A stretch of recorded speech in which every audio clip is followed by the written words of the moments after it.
Estamos de volta, senhores, com o nosso quarto e último bloco, dando continuidade agora e adentrando os elementos acidentais, acessórios ou secundários do negócio. Vou começar aí com o estudo da condição, tá? O que é a condição? A condição é um evento futuro e incerto, que deriva exclusivamente da vontade das partes do negócio jurídico e subordina os seus efeitos. Então, evento futuro, evento incerto, que deriva exclusivamente da vontade das partes envolvidas naquele negócio jurídico, que eu dizia, e que subordina os seus efeitos. Esta é a nossa condição. Este conceito de condição, os senhores encontram lá no artigo 121, 121 do Código Civil. A partir deste conceito, há alguns elementos que vocês devem se atentar bastante em provas. O primeiro elemento é que, além da futuridade, além da condição ser futura, ela tem que ser incerta, tá? Ela há de ser incerta, porque se o evento for futuro e certo, a hipótese não será de condição, a hipótese será de termo. É instituto diverso, o qual nós iremos estudar já já. Além disso, senhores, além de ser futuro e incerto, a condição ela deriva exclusivamente da vontade das partes envolvidas. Então, não há uma possibilidade de um terceiro impor uma condição. Não, ela vai derivar exclusivamente da vontade das partes envolvidas no negócio. Esta condição admite classificação. A primeira classificação é aquela que vai subdividir a condição em suspensiva e resolutiva. Então, a primeira classificação é aquela que vai dividir a condição em suspensiva e resolutiva. A condição suspensiva é aquela que, enquanto não implementada, deixará em suspenso os efeitos do negócio. Então, condição suspensiva é aquela que, enquanto não implementada, deixará em suspenso os efeitos do negócio. O negócio não produzirá nenhum efeito. Ele ficará em suspenso. Como bem coloca o artigo 125, 125 do Código Civil, enquanto não for implementada a condição suspensiva, não haverá nem a aquisição e nem o exercício do direito. Então, enquanto não implementada a condição suspensiva, não há nem aquisição e nem exercício do direito. Vou dar um exemplo para dar uma clarificada aí na situação. Imagine que eu vire para Juliana e fale: Juliana, se você se casar com Rodrigo, eu irei lhe doar um apartamento. Pronto. O que é isso? É uma doação atrelada a uma condição suspensiva. Enquanto Juliana não se casar com Rodrigo, os efeitos do negócio ficarão em suspenso. Não haverá por parte de Juliana nem aquisição do imóvel e nem exercício do direito de posse. Mas, além de suspensiva, volta na tela, a condição pode ser resolutiva. E a condição resolutiva funciona em sentido inverso, porque na condição resolutiva, o negócio ele automaticamente produzirá os seus efeitos. O negócio de logo, de pronto, de plano, já produz os seus efeitos. E quando implementada a condição, o negócio ele se extingue, o negócio ele se resolve. Vou dar um exemplo também para clarear aí o raciocínio. Imagine que seu pai vira para você e fala: meu filho, eu gostaria muito que você ingressasse na carreira pública. Por conta disso, a partir de hoje, eu irei lhe dar uma mesada, um valor que você vai receber mês a mês até a data da sua posse em um cargo público. Tecnicamente, é uma doação de cota periódica, porque é uma doação que você vai receber mês a mês, atrelada a uma condição resolutiva. Porque quando da data da sua posse lá no concurso público, o negócio se resolverá, o negócio se extinguirá. É o que nos diz os artigos 127 e 128, ambos do Código Civil. artigos 127 e 128, ambos do Código Civil. Sobre condição resolutiva, ainda aí duas notícias importantes, tá?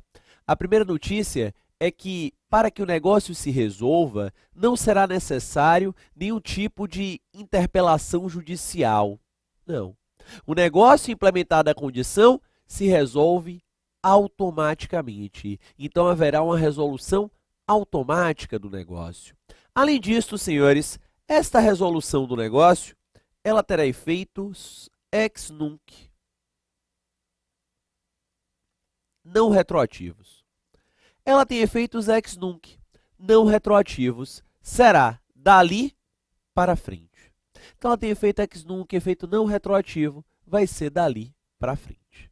Beleza? Essa foi a primeira classificação das condições. Avanço para a segunda classificação. A segunda classificação vai dividir as condições em lícitas e ilícitas. Então, a segunda classificação vai dividir as condições em lícitas e ilícitas.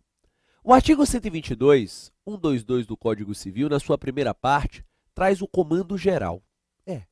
Tem lá o comando geral e nos diz o seguinte: são lícitas, em geral, todas as condições que não forem contrárias à lei, à ordem pública ou aos bons costumes. Estas são condições lícitas. Então, se ela não é contrária à lei, se ela não é contrária à ordem pública, se ela não é contrária aos bons costumes, você estará diante de uma condição lícita. Obviamente, será ilícita aquela que for contrária à lei, aquela que for contrária à ordem pública, aquela que for contrária aos bons costumes. Aprofundando as ideias acerca das condições ilícitas, o artigo 123 do Código Civil nos afirma que invalidam os negócios jurídicos que lhes são subordinados, as condições físicas ou juridicamente impossíveis quando suspensivas, as ilícitas ou de fazer coisa ilícita, as incompreensíveis ou contraditórias, e diz o 124 que são inexistentes as condições impossíveis quando resolutivas e as de não fazer coisa impossível. Tá aí.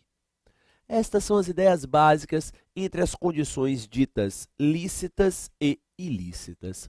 A partir daí, o seu avaliador pode lhe perguntar o seguinte: dentro deste mundo das lícitas e das ilícitas, onde deveríamos encaixar as condições puramente potestativas,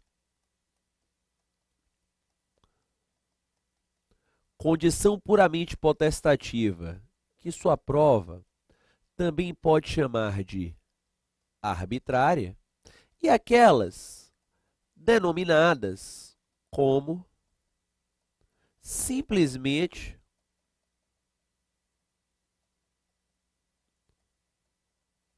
ou meramente potestativas, que são chamadas de discricionárias. Então, onde deveríamos aí, enquadrar no mundo das listas e das ilícitas as condições puramente potestativas, que são as arbitrárias, e as simplesmente ou meramente potestativas, que são as discricionárias. As condições puramente potestativas, começando por elas, são aquelas que atrelam os efeitos do negócio jurídico ao puro arbítrio de uma das partes. Daí porque são chamadas de arbitrárias. Elas irão atrelar os efeitos do negócio jurídico ao puro arbítrio de uma das partes. São condições ilícitas. Ilícitas, porque são defesas. E você já viu comigo que defesa é proibida. São condições defesas, são condições proibidas. Está lá na segunda parte do artigo 122. Entre as condições defesas, se inclui as que privarem de todo efeito o negócio jurídico ou o sujeitarem ao puro arbítrio de uma das partes. Está aí. São condições defesas, são condições proibidas. Professor, você pondera em casa, me dá um exemplo de uma condição puramente potestativa, arbitrária e ilícita. Dou sim. Se você vai lá no Código Civil, na parte de contrato de compra e venda, você vai verificar que o legislador civilista, ao tratar acerca do contrato de compra e venda, possibilita várias formas de fixação de preço. Há várias maneiras de se fixar o preço na compra e venda. Está lá no artigo 485 e seguintes. Você pode fixar o preço através de um acordo de vontades entre comprador e devedor, através da eleição de um terceiro que venha fixar preço, taxa de mercado, bolsa de valores, índice oficial. Há várias formas, há várias maneiras de fixação do preço. Ok.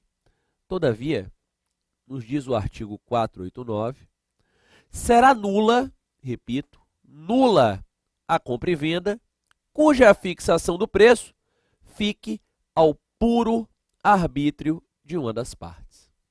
É nula a compra e venda, cuja fixação do preço fique ao puro arbítrio de uma das partes.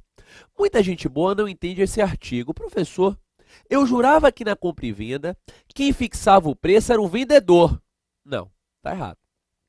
O vendedor, ele sugere o preço.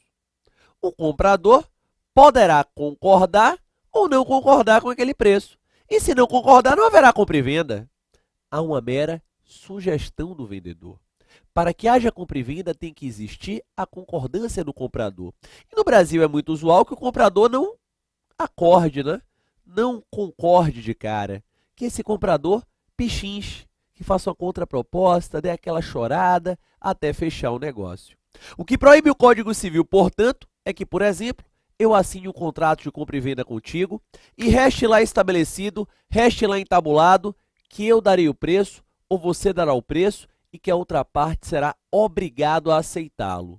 Isso não pode, porque trata-se aí de uma condição puramente potestativa ou arbitrária, trata-se aí de uma condição que está a atrelar os efeitos do negócio jurídico ao puro arbítrio de uma das partes. E isto não é permitido pelo direito, esta condição é ilícita.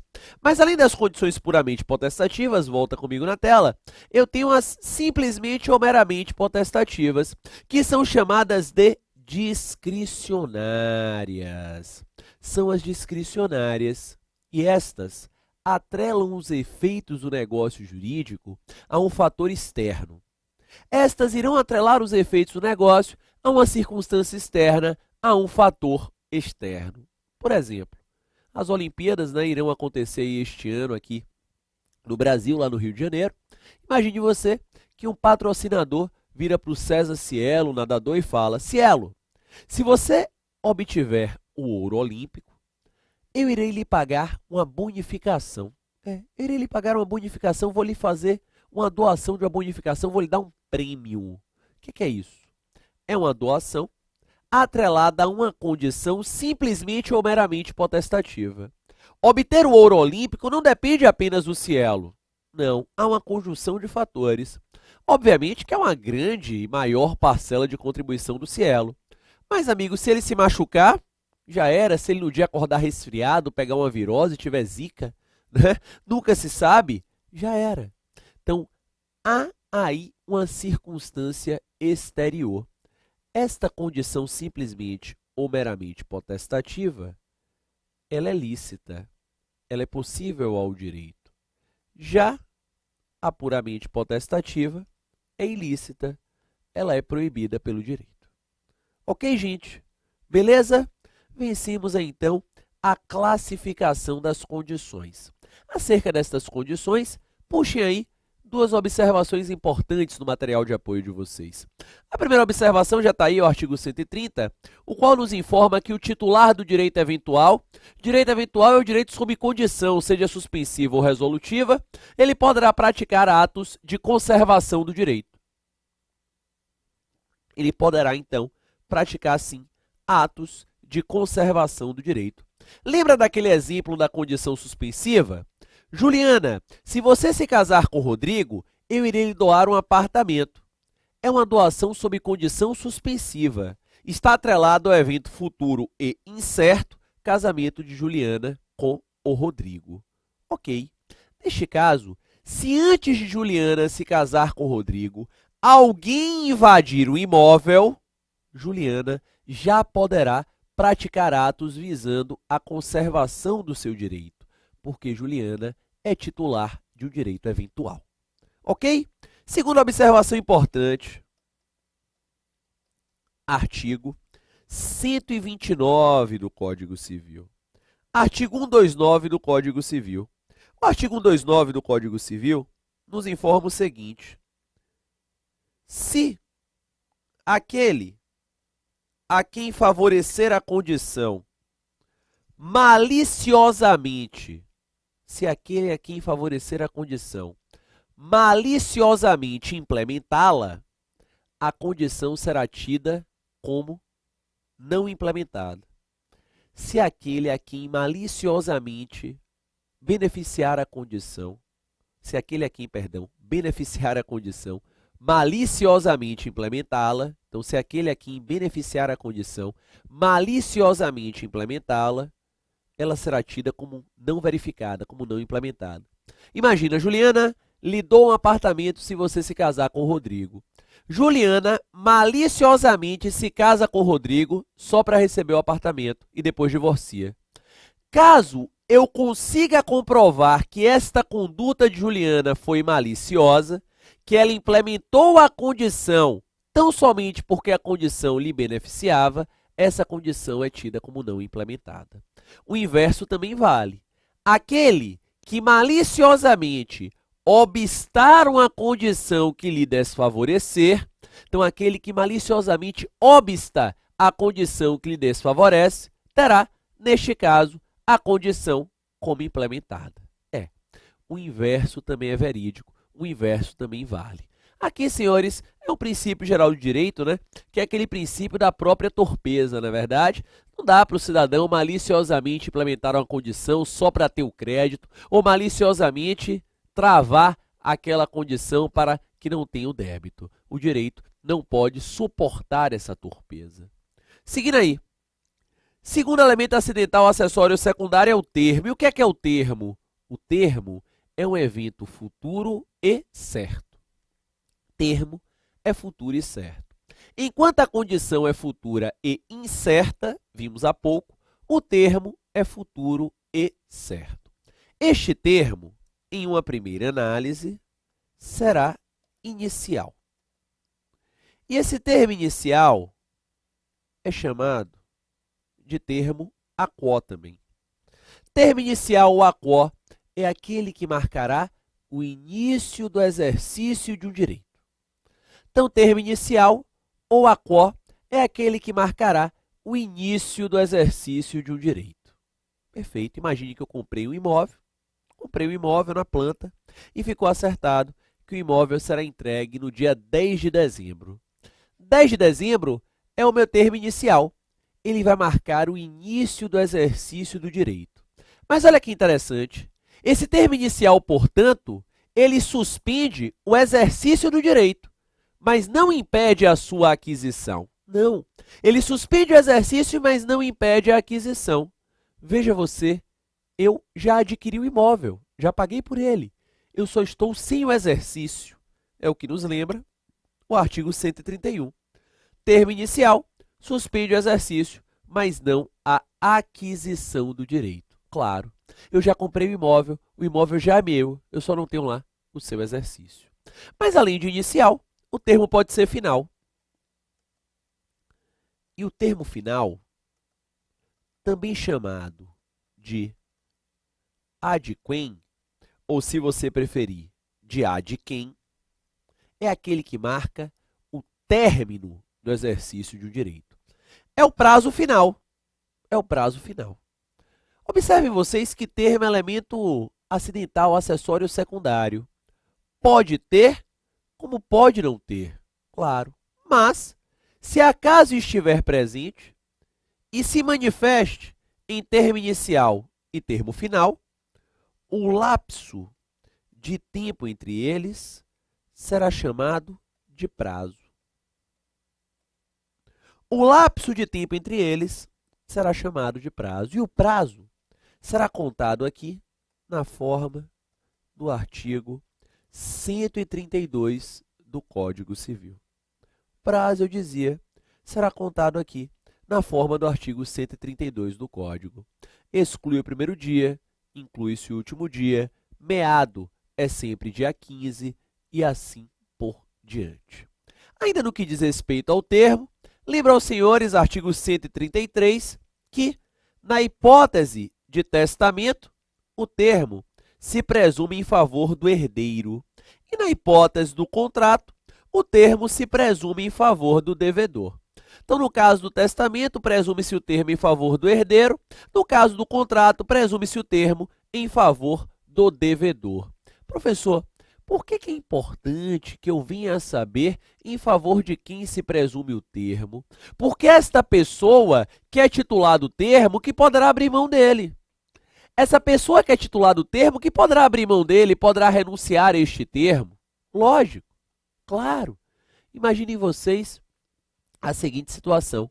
Eu comprei um eletrodoméstico e ficou acertado que eu pagaria em 30, 60 e 90 dias. Ok, paguei a primeira parcela em 30 dias e lá no dia de número 50, eu resolvi quitar minha dívida.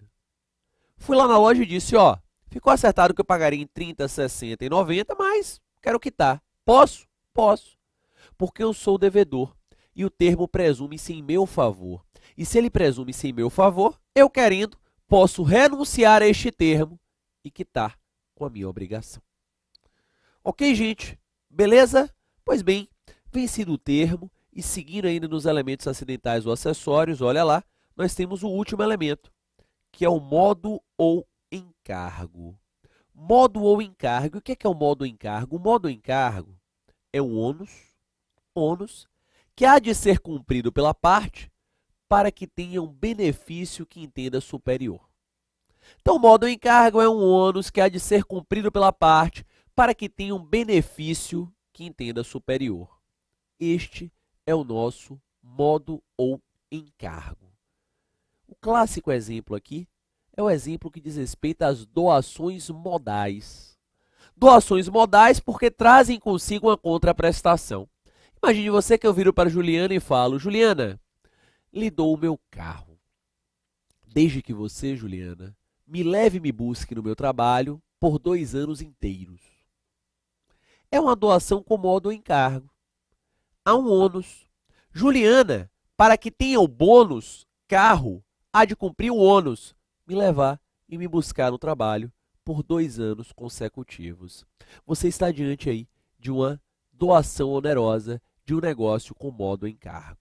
Uma vez diante de um negócio com modo ou encargo, 2 observações se impõem. A primeira observação, artigo 136, nos informa que o encargo, na regra geral, não vai suspender nem a aquisição e nem o exercício do direito, salvo quando expressamente imposto no negócio como condição suspensiva. E o raciocínio aqui é clarividente, gente.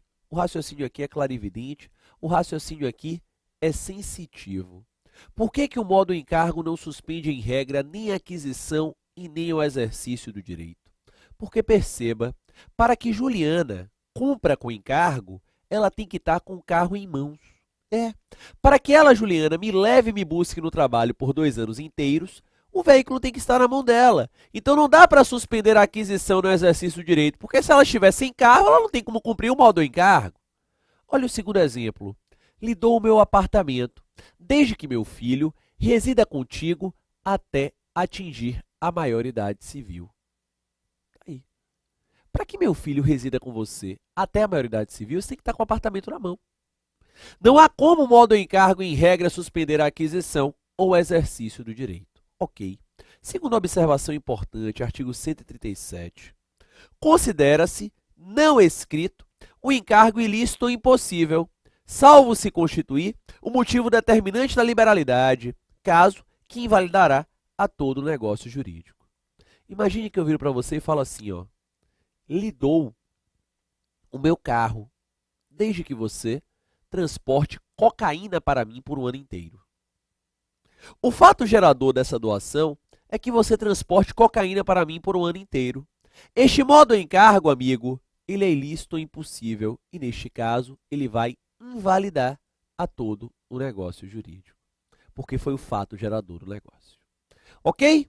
Vencemos o terceiro degrau da escada ponteana, que é o plano da eficácia. Vejam vocês, caminhamos aí por toda a escada ponteana. Olha lá, Vimos o primeiro degrau, existência, um degrau doutrinário, que traz os elementos do ser do negócio, agente, objeto, forma e vontade exteriorizada. Vimos lá que a ausência de um destes elementos gerará a inexistência do negócio.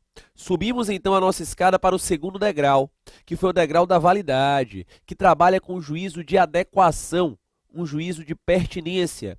Verificamos se aquele negócio que existe se está adequado, se é abraçado pelo direito.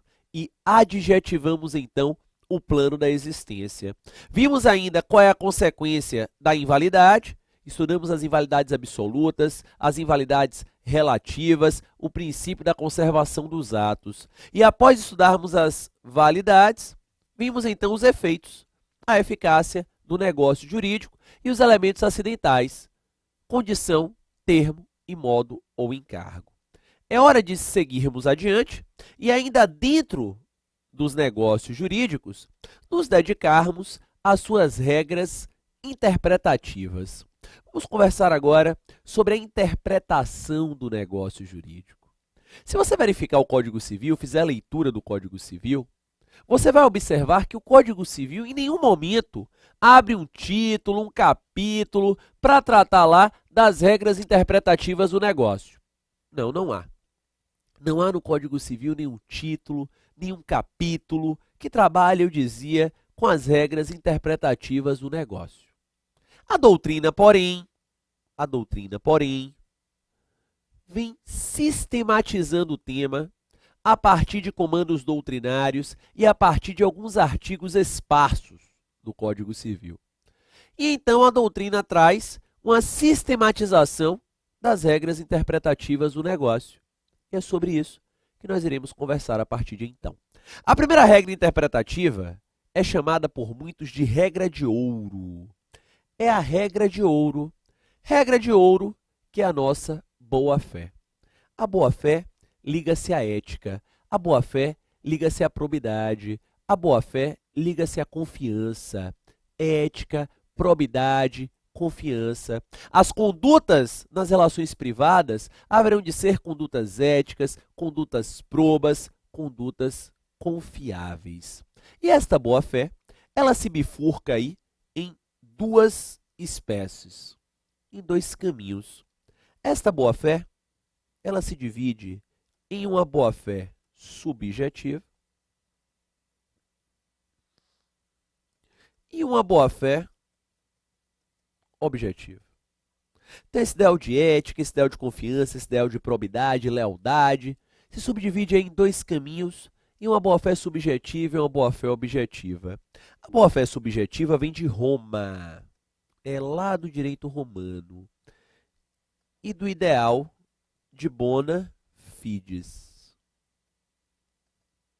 Então a boa-fé subjetiva vem de Roma, vem lá do ideal de bona fides,